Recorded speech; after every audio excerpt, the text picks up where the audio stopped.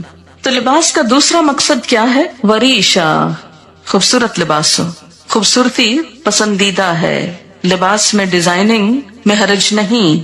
ایک آدمی نے پوچھا یا رسول اللہ صلی اللہ علیہ وسلم، ایک آدمی کو یہ پسند ہے کہ اس کا لباس خوبصورت ہو، تو کیا یہ تکبر ہے؟ آپ نے فرمایا ان اللہ جمیل، بے شک اللہ خوبصورت ہے، یحب الجمال، خوبصورتی کو پسند کرتا ہے. اللہ تعالیٰ خود خوبصورت ہے، خوبصورتی کو پسند کرتا ہے. تکبر تو حق کو نہ ماننے اور دوسروں کو حقیر سمجھنے کا نام ہے. تکبر کیا ہے؟ حق کو نہ ماننا، بات سمجھ بھی آ جائے قبول نہ کرنا. جیسے آج یہ بات ہوئی، اب آپ میں سے کچھ لوگ اپنے عمل کو بدل لیں گے اور کچھ پرواہ بھی نہیں کریں گے، کوئی نہ کوئی تعویل ڈھونڈ لیں گے. کسی کا تو کچھ نقصان نہیں اس میں، ان کا اپنا ہی ہے. فرمائے تکبر تو حق کو نہ ماننا اور دوسروں کو حقیر سمجھنا ہے. البتہ شہرت کے لیے لباس پہننے پر وعید ہے. شہرت کا لباس، دکھاوے کا، دوسروں کو مروب کرنے کا. حدیث پاک میں ہے من لبس ثوب شہرت فی الدنیا البسہ اللہ ثوب مذلت یوم القیامہ.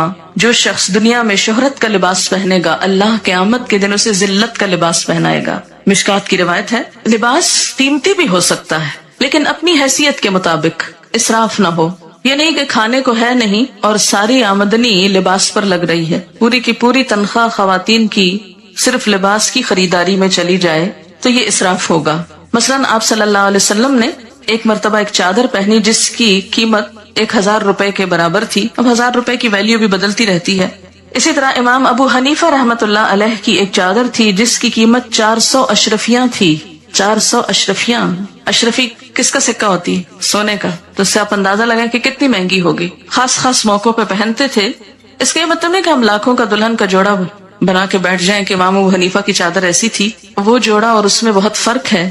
مسند علم پر قیمتی لباس پہن کر بیٹھنا وہ اور چیز ہے، لیکن ایک دکھاوے کے لیے، ایک ریاکاری کے لیے، دوسروں پہ روب جمانے کے لیے اتنا پیسہ خرچ کرنا بالکل مختلف چیز ہے. امام مالک کے حالات زندگی میں آپ نے پڑھا ہوگا کہ وہ جب حدیث کے درس کے لیے آتے تھے تو روزانہ نیا جوڑا پہنتے تھے اور ایک دفعہ پہننے کے بعد اس کو صدقہ کر دیتے تھے. یعنی جو لباس ایک دفعہ پہنتے تھے وہ دوبارہ نہیں پہنتے تھے. نہایت خوبصورت، صاف ستھرا، عمدہ لباس ہوتا. جب ان سے پوچھا گیا کہ آپ ایسا کیوں کرتے ہیں تو وہ کہتے کہ نبی صلی اللہ علیہ وسلم کی حدیث یا آپ کی مجلس کے وقار کے لیے، کیونکہ ہر مجلس کا ایک وقار ہوتا ہے. اتنے بڑے انسان کے نام پر قائم کی ہوئی مجلس میں سب سے بہترین لباس پہنتا ہوں. اور جب مجلس ختم ہوتی لباس اتارتے اور صدقہ کر دیتے، اپنے شاگردوں کو دے دیتے. ان کے ہاں ایسا ہوتا تھا کہ مختلف لوگ مسلسل آتے، کچھ عرصہ رہتے، ان سے سیکھتے، پھر آگے چلے جاتے. تو یہ طالب علم بھی ہوتے تھے، مسافر بھی ہوتے تھے، اور ان کے پاس یہ لباس کہاں سے آتے تھے؟ ان کے مختلف شاگردوں کی طرف سے جو چلے جاتے.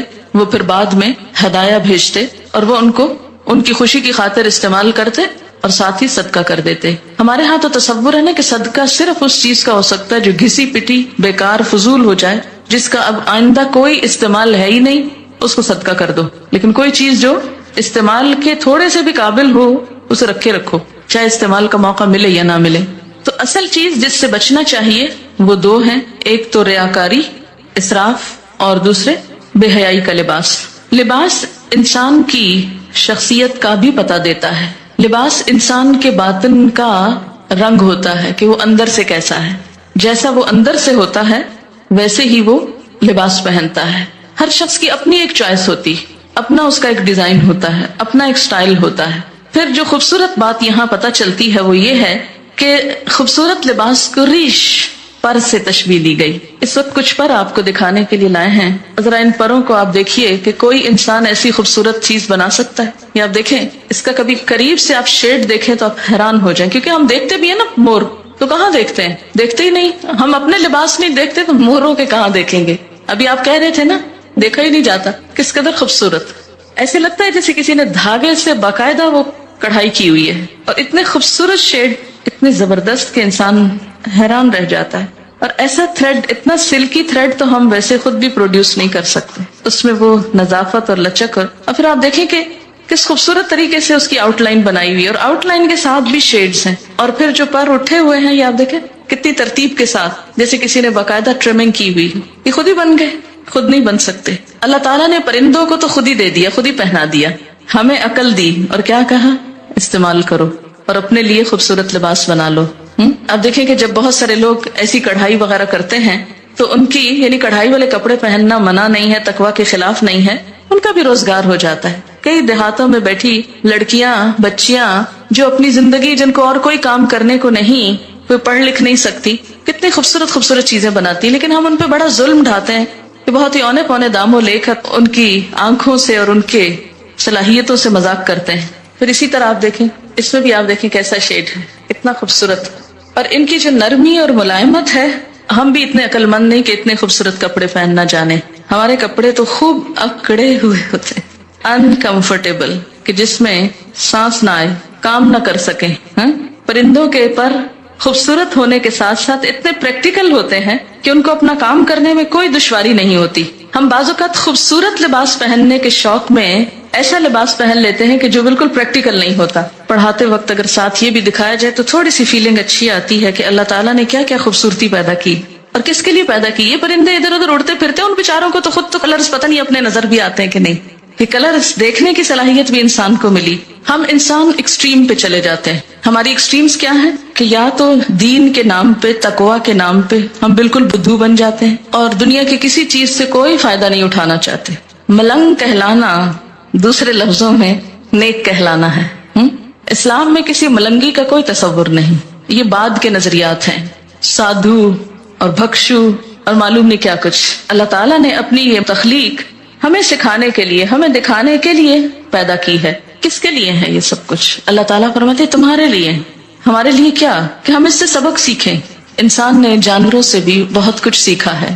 اپنی حیثیت کے اندر رہتے ہوئے, اپنی شخصیت کے مطابق ساتر لباس, خوبصورت لباس, خواہ پینٹنگ ہو, کڑھائی ہو, مکیش ہو, تلا ہو اور کچھ اور ہو جو آپ کو آتا ہے اور مجھے نہیں آتا, یہ سب کچھ منع نہیں ہے, لیکن موقع کی مناسبت سے حدود کے اندر رہتے ہوئے اور پہلی شرط مانتے ہوئے. یواری سواتکم. معلوم نہیں شیطان نے ہمیں کیوں سجھا دیا کہ ننگا ہونا زیادہ خوبصورتی ہے اور جسم کی نمائش کو خوبصورتی بنا دیا. سی تھرو کپڑے پہنانا زیادہ عقل مند کہلانے کا سبب سمجھایا, حالانکہ ایسا نہیں ہے. سارے جانوروں کے لباس اللہ نے خود ہی پہنا دیے اور وہ بےچارے ایک ہی ڈیزائن میں رہتے ہوئے دنیا سے چلے جاتے ہیں, جبکہ انسان کو ایک لباس نہیں دیا, اس کو سکن کلر دیا جس کے اوپر ہر خوبصورت چیز نمایاں ہو جاتی. آپ دیکھیں نا, سکن کلر کا کارپیٹ ہو تو اس کے اوپر فرنیچر کتنا نکھرتا ہے. تو اسی طرح آپ کو اللہ نے سکن کلر کا جسم دیا جس کے اوپر خوبصورت رنگوں کے لباس, خوبصورت کڑھائیوں کے لباس آپ کے لیے حسن کا سبب ہے. یہی اگر آپ کی سکن بلو کلر کی ہوتی تو آپ کتنے لمیٹڈ کلرز پہن سکتے تھے, کیونکہ بلو کے اوپر ہر کلر پھر سوٹ نہیں کرتا. اسی طرح اگر آپ گرین ہوتے, سوچے نا تھوڑا سا, تو کیا نظر آتے. کتنی وسیع چوائس دی ہے اللہ نے آپ کو. ہم شکر نہیں کرتے, شکر نہیں بجا لاتے. اور آپ کو معلوم ہے کہ ایک پرندے پر تقریباً 10,000 مختلف قسم کے پر ہوتے ہیں. بعض پر اڑنے کے کام آتے ہیں, بعض جسم کے ساتھ ہوتے ہیں, اس کی شیپ نمایاں کرتے ہیں.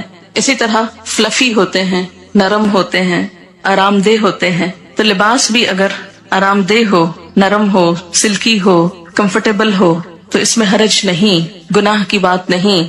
ہاں, مردوں کے لیے سلک حرام قرار دی گئی. اگر ان کے لیے حلال ہوتی تو شاید عورتوں کے حصے میں بہت تھوڑی آتی.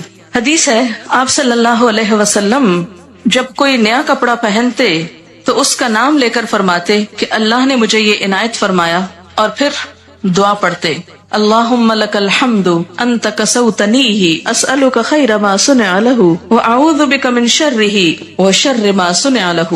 اے اللہ, تیرے لیے ہی سب تعریف ہے جیسا کہ تو نے مجھے یہ کپڑا پہنایا. میں تجھ سے اس کی بھلائی اور اس چیز کی بھلائی کا سوال کرتا ہوں جس کے لیے یہ بنایا گیا, اور میں تیری پناہ چاہتا ہوں اس کی برائی سے اور اس چیز کی برائی سے جس کے لیے یہ بنایا گیا.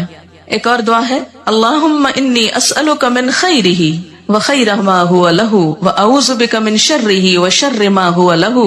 ترجمہ ہے اے اللہ, میں آپ سے اس کپڑے کی بھلائی کا اور یہ جس مقصد کے لیے ہے اس کی بھلائی کا سوال کرتا ہوں. جس مقصد کے لیے یہ کپڑا پہنا ہے اس کی بھی بھلائی کا سوال. کتنا خوبصورت ذہن موڑتا ہے نا اسلام اچھی طرف. کپڑا پہنو, کسی خاص اوکیزن کا کپڑا پہن رہے ہو, اور ہو سکتا ہے آپ کپڑے تو خوب پہن جائیں اور وہ سارا اوکیزن برباد ہو جائے, تو اس اوکیزن کے لیے بھی دعا مانگی جا رہی ہے ساتھ ہی. اگر آپ یہاں آنے سے پہلے یہ دعا پڑھیں تو اس سارے کام کی بھلائی کی دعا ہو جائے گی, اور اس کی برائی سے یعنی اس لباس کی برائی سے اور یہ جس مقصد کے لیے ہے اس کی برائی سے تیری پناہ چاہتا ہوں, تو آپ محفوظ بھی رہیں گے. حضرت عمر فرماتے ہیں نبی صلی اللہ علیہ وسلم نے فرمایا نئے کپڑے پہنتے ہوئے یہ دعائیں پڑھیں الحمدللہ الذی کسانی ما اواری بہ عورتی واتجمل بہ فی حیاتی. سب تعریف اللہ کے لیے ہے جس نے مجھے یہ کپڑا پہنایا جس سے میں اپنے شرم کی چیز چھپاتا ہوں اور اپنی زندگی میں اس کے ذریعے خوبصورتی حاصل کرتا ہوں. اور پھر پرانے کپڑے کو صدقہ کر دے تو زندگی میں اور مرنے کے بعد خدا کی حفاظت اور خدا کے چھپانے میں رہے گا، یعنی اس کا عیب ڈھک جائے گا۔ جب ننگا ہوتا ہے نا تو فرشتے ساتھ چھوڑ دیتے ہیں جو حفاظت کرتے ہیں، جو ہی فرشتے ساتھ چھوڑتے شیطان حملہ آور ہوتا ہے۔ اگر آپ بسم اللہ پڑھ کر اپنے لباس اتار کر چینج کرتے وقت یا نہاتے وقت تو انشاءاللہ تعالیٰ بہت سی چیزوں کے شر سے محفوظ رہیں گے۔ اس کے بعد فرمایا وَلِبَاسُ التَّقْوَى، اور تقویٰ کا لباس۔ ایک لباس انسان کے ظاہر کا ہے اور ایک لباس انسان کے باطن کا ہے۔ تقویٰ کہاں ہے؟ دل میں۔ التقویٰ ہاں ہونا، تقویٰ یہاں ہے، اندر ہے، دل میں ہے۔ تو دل کا لباس، جس طرح ظاہر کو خوبصورت بنانا ضروری ہے اور اس کو چھپانا ضروری ہے، اسی طرح باطن کو بھی، اندر کو بھی خوبصورت بنانا ضروری ہے۔ ظاہر تو لوگ دیکھتے ہیں، باطن اللہ دیکھتا ہے۔ ہم لباس میں کتنا زیادہ اس بات کا خیال کرتے ہیں کہ لوگ کیا کہیں گے۔ لوگ کہیں گے لو ہر وقت ایک ہی لباس پہنا ہوتا ہے، روز وہی، ہر پارٹی میں وہی، اور صرف لوگوں کی نظروں میں جچنے کے لیے ہم کتنی بڑی بڑی رقمیں خرچ کر دیتے ہیں، کتنے کتنے بازاروں کے ٹیلرز کے پاس چکر لگاتے ہیں، کتنا پیسہ لگاتے ہیں۔ مکان بنانے کے بعد جو زیادہ خرچ آتا ہے کھانے پینے سے بھی بڑھ کر وہ عموماً لباس پر ہوتا ہے۔ لیکن اندر کے لباس کو خوبصورت بنانے کے لیے جسے صرف اللہ دیکھتا ہے، اس کے لیے ہم کیا کرتے ہیں؟ لباس التقویٰ، تقویٰ کا لباس باہر بھی ہوگا، ظاہر ہے کہ وہ جب اللہ کی مرضی کے مطابق ہوگا تو تقویٰ کا ہوگا، اور اگر شیطان کی مرضی کے مطابق ہے، یاد رکھیے شیطان نے لباس اتروائے تھے، تو اگر ہم اللہ کی مرضی کا نہیں پہنیں گے تو مطلب کیا ہے کہ شیطان کی مرضی کا ہے، تو وہ تقویٰ کا لباس نہیں ہو سکتا جو ایک شیطانی لک دیتا ہو یا شیطان کو خوش کرتا ہو۔ اور اسی طرح اندر کا لباس، دل کا لباس، اللہ کا خوف۔ تقویٰ کیا ہے؟ اللہ کا خوف، حق کو مان لینا، اپنے لیے اور دوسروں کے لیے ایک ہی معیار، خود کو بندہ سمجھنا، تواضع اختیار کرنا، یہ سب کچھ اندر کے لباس میں ہے۔ اپنے دل کو، اپنے اندر کو حسد، بغض، نفرت، عداوت سے پاک کرنا۔ وہ چیزیں جو ہم ظاہر نہیں کر سکتے اندر بھی جمع نہ کر کے رکھیں۔ آپ کسی سے نفرت کرتے ہیں، ظاہر نہیں کر سکتے تو کوشش کریں اندر سے بھی نکل جائے، اس پہ توجہ نہ دیں۔ پھر فرمایا ذالک خیر، یہ اچھا ہے، یہ زیادہ اچھا لباس ہے۔ ظاہری لباس پہ تو بہت وقت لگاتے ہو، توجہ دیتے ہو، اندر کے لباس کو بھی توجہ دو، اور یہ زیادہ اچھا ہے۔ جسے تقویٰ کا لباس مل گیا اسے سب کچھ مل گیا۔ لعلہم یذکرون، شاید کہ وہ نصیحت پکڑیں، شاید کے بعد سمجھ جائیں۔ اللہ تعالیٰ یہ کیوں کہہ رہے شاید کے؟ یہ کیوں نہیں کہتے وہ ضرور مان جائیں گے، ضرور نصیحت قبول کریں گے؟ اللہ تعالیٰ سچ فرما رہے ہیں نا، شاید کے کیوں کہہ رہے ہیں شاید کے؟ اس لیے کہ ہم ہیں ہی ایسے کہ جن سے شاید ہی کی توقع ہے، شاید یہ کر لیں، ضروری نہیں کہ کریں، اور اللہ کو تو کوئی پرواہ نہیں، نہ بھی کریں، ہاں جانا اسی کے پاس ہے۔ لعلہم یذکرون، سورۃ النور، نور کا مطلب ہے روشنی، اور اگر سورت نور پڑھی ہی نہ جائے تو روشنی کہاں سے آئے گی؟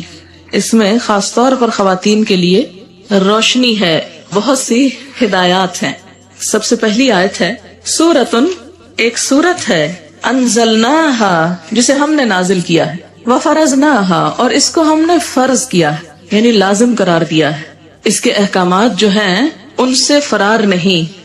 وَأَنزَلْنَا فِيهَا آيَاتٍ بَيِّنَاتٍ، اور اس میں ہم نے بڑی واضح آیات اتاری ہیں کہ کوئی کل یہ نہ کہے، بہانہ نہ کرے ہمیں تو سمجھ نہیں آئی تھی کہ اللہ تعالیٰ چاہتے کیا تھے۔ نہیں، بڑی واضح باتیں ہیں۔ کس لیے ہے؟ لَعَلَّكُمْ تَذَكَّرُونَ، تاکہ تم سبق لو، تاکہ تم نصیحت پکڑو۔